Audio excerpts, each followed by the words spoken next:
Hello बच्चों, चलिए प्रश्न को देखते हैं। तो दिया गया प्रश्न है कि रासायनिक संयोजन के भिन्न भिन्न नियमों को प्रदर्शित कीजिए। तो हमें क्या बताना है कि जो हमारे रासायनिक संयोजन के कौन कौन से नियम हैं, उनको हमें नियमों को बताना है कि कौन से नियम और कैसे हैं। तो सबसे पहले हम क्या लिखेंगे? मुख्य अवधारणा। मुख्य अवधारणा। तो मुख्य अवधारणा क्या हो जाएगी? रासायनिक संयोजन के नियम। तो अब हमें पता होना चाहिए कि रासायनिक संयोजन के कौन कौन से नियम हैं और उनकी व्याख्या किस प्रकार से कर सकते हैं।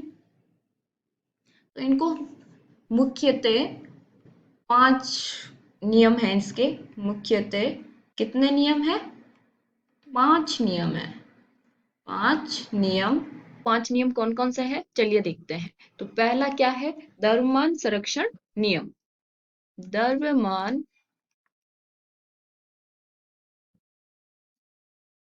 संरक्षण का नियम। तो इस नियम के अनुसार क्या होगा? इसमें इस नियम में बोला गया है कि इस नियम के अनुसार द्रव्य न तो बनाया जा सकता है, न ही नष्ट किया जा सकता है।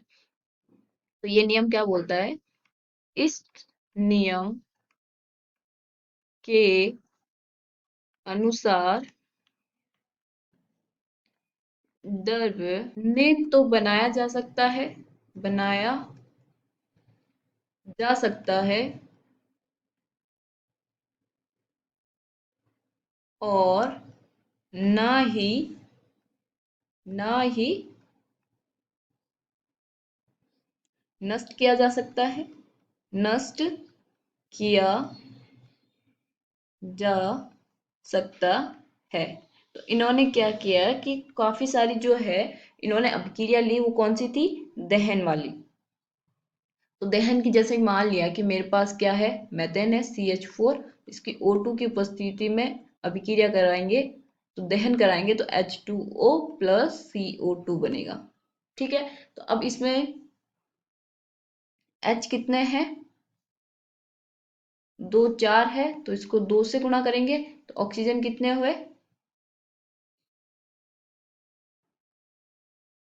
ऑक्सीजन हो गए 4, तो इधर 2 से गुणा कर दो, तो ये हो गई हमारी संतुलित अभिक्रिया। तो इसमें देखिए, जहां पे ये जो द्रव्यमान है, जितना इसका द्रव्यमान होगा कुल, वो उसका इतना ही उनका द्रव्यमान होगा अगर संतुलित अभिक्रिया है तो। तो द्रव्यमान संरक्षण का नियम यही है कि किसी भी नियम के द्वारा, मतलब किसी भी कैसे भी हम द्रव्य को न तो बनाया जा सकता है, न ही नष्ट किया जा सकता है। तो अब देखते हैं हम दूसरा नियम। तो दूसरा नियम क्या है हमारा? स्थिर अनुपात का नियम। स्थिर अनुपात का नियम। इस नियम में क्या है कि किसी यौगिक किसी यौगिक में तत्वों के द्रव्यमान का अनुपात सदैव समान होता है। समान होता है।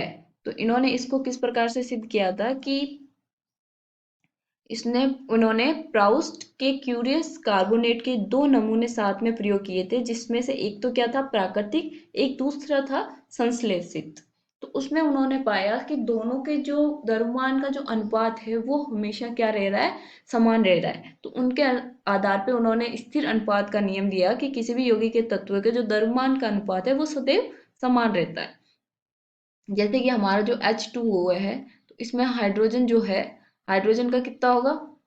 2 है, और ऑक्सीजन है उसके 16 है। तो उनका जो अनुपात अगर हम निकालेंगे, तो 1:8। वो हमेशा, चाहे वो प्राकृतिक हो या संश्लेषित हो, उनका हमेशा स्थिर अनुपात होगा। तो ये हो गया हमारा दूसरा अनुपात। अब हम देखते हैं तीसरा नियम। तीसरा नियम क्या है? गुणित अनुपात का नियम। तो गुणित अनुपात का नियम क्या बोलता है कि यदि दो तत्व संयोजित होकर एक से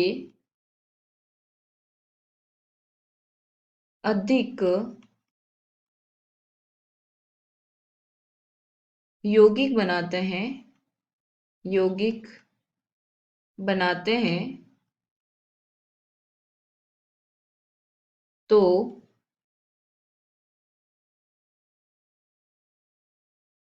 एक तत्व के साथ दूसरे तत्व के संयुक्त होने पर होने वाले द्रव्यमान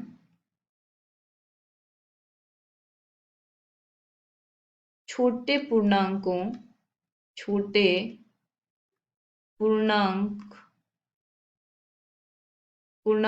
के अनुपात में होते हैं। तो यहाँ पे देखिए, जहाँ पे अगर हमारे पास है कि हमने हाइड्रोजन लिया H2 प्लस O2, ठीक है, ये हाफ O2 ले लो और यहाँ क्या बनेगा H2O। यहाँ पे अगर ये वाली अभिक्रिया है कि जहाँ पे हाइड्रोजन ऑक्सीजन के साथ अभिक्रिया करके क्या बना रहा है H2O बना रहा है। दूसरा क्या है कि हमारे पास हाइड्रोजन है H2 प्लस O2 अभिक्रिया करके क्या बना रहा है H2O2। तो H2O2 क्या है हाइड्रोजन पर ऑक्साइड। तो इसमें कितना है इसके हैं 2 ग्राम। ये कितना, हाँ, ऑक्सीजन है तो ये 16 ग्राम है। 16 का हमने कितना किया आधा, लेकिन इसका जो परमाणु द्रव्यमान होगा वो कितना है 16। और यहाँ पे इसका कुल आणविक भार क्या हो जाएगा 18 ग्राम, ठीक है। और यहाँ पे कितना है 2 ग्राम, यहाँ पे कितना है 32 ग्राम हो जाएगा इसका O2 का, क्योंकि एक ऑक्सीजन का कितना होता है 16 और 2 का कितना हो जाएगा 32 और इसका कितना होगा 34। तो इनके क्या होगा कि गुणित अनुपात का नियम है कि यदि दो तत्व संयोजित होकर एक से अधिक यौगिक बनाते हैं तो एक तत्व के साथ दूसरे तत्व का जो संयुक्त होने की वाले द्रव्यमान है वह छोटे पूर्णांकों का जो अनुपात में होते हैं। तो ये हो गया। अब हमारे पास आता है फोर्थ नियम। तो फोर्थ नियम कौन सा है, गे लुसेक का गैसीय आयतन का नियम। तो अब हमें पता होना चाहिए कि के लुसेक का नियम क्या होता है। तो इसने क्या बोला कि अगर हमारे पास कोई गैसीय अभिक्रिया यानी कि N2 plus 3H2 gives to 2NH3 है, तो जो इनका आयतन का जो अनुपात होगा वो इनके जो स्टाइक्योमेट्रिक कोएफिशिएंट है उनके अनुपात में होगा, यानी कि जो 1:3:2 में होगा। या फिर हम बोल सकते हैं कि जैसे हाइड्रोजन है H2 प्लस ऑक्सीजन O2 क्या दे रहा है H2O। तो अगर इसका 100 ml है और इसका कितना है 50 ml है और इसका बन रहा है ये 100 ml, तो इनका आपस में जो सरल अनुपात होगा वो अनुपात क्या होगा, यहाँ पे अगर अनुपात निकालें इन दोनों का तो वो क्या होगा 2:1। और अगर इस अभिक्रिया को भी अगर हम संतुलित करें तो यहाँ पे देखिए, अगर O2 यहाँ पे ये है तो इसको 2 से गुणा करेंगे और इसको किससे करेंगे, इसको भी 2 से, इसको भी 2 से, तो ये हमारी क्या हो गई संतुलित अभिक्रिया। अब अगर हम इसका अनुपात लें तो क्या 2:1:2 आ रहा है। तो क्या ये वाला जो हमने क्रिया कारक कर लिया वो क्या समान है, हाँ, तो ये हमारा गेल-लुसे का गेसी आयतन नियम है। तो अब देखते हैं हम तीसरा पांचवा नियम, वो है अवोगाद्रो का नियम। अवोगाद्रो का नियम। तो अवोगाद्रो के नियम के आधार पर ही हम परमाणु व अणु में अंतर करते हैं। मुख्यतः अंतर जो बताता है वो समझाता कौन सा है, हमारा अवोगाद्रो नियम।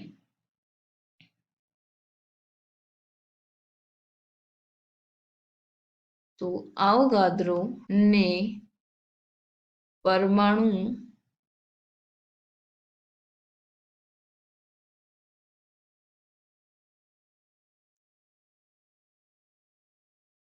तथा अणु के बीच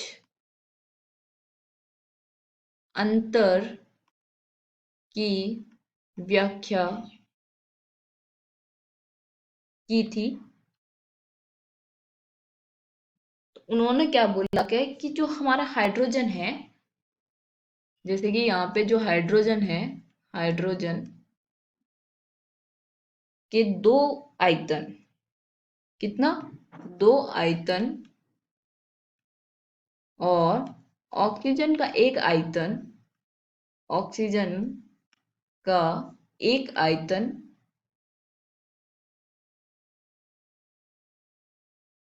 मिलकर जो जल है उसके कितने आयतन बनाएंगे, दो आयतन बनाएगा। ठीक है, तो अगर जैसे कि हमारे पास H2 है plus O2 gives to H2O, तो यहाँ पे दो और यहाँ पे दो, तो ये हो गए हमारे संतुलित। तो इसके दो आयतन मिल, और इसका दो आयतन और इसका एक आयतन, इसका क्या बनाएगा, दो आयतन बनाएंगे। और हमारे पास ऑक्सीजन लेस मात्रा भी नहीं बचता है। और इसने क्या किया है कि वास्तव में अवगाद्रो ने जो ये नियम बनाया दिया, वो क्या बनाया, द्विपरमाणविक, जो बहुपरमाणविक मान के किया था, अणुओं को क्या बनाया था। अणु तो कितना भी कैसे भी हो सकता है, जैसे कि अणु है हमारा, कुछ भी हो सकता है, C3H4, ये एक तरह का अणु ही है। तो उसमें उन्होंने क्या माना कि ये इसको द्विपरमाणविक मान के ही इसको नियम को दिया था। और यदि हाइड्रोजन व ऑक्सीजन को द्विपरमाणविक माना जाता है जैसा कि अभी है, तो ऊपर के दिए गए जो परिणाम को समझना आसानी है, जैसे कि परमाणु और अणु में अंतर क्या है।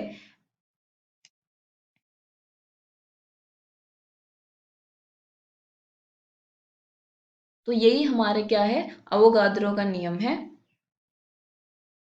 आशा करती हूँ आपको समझ में आया होगा। धन्यवाद।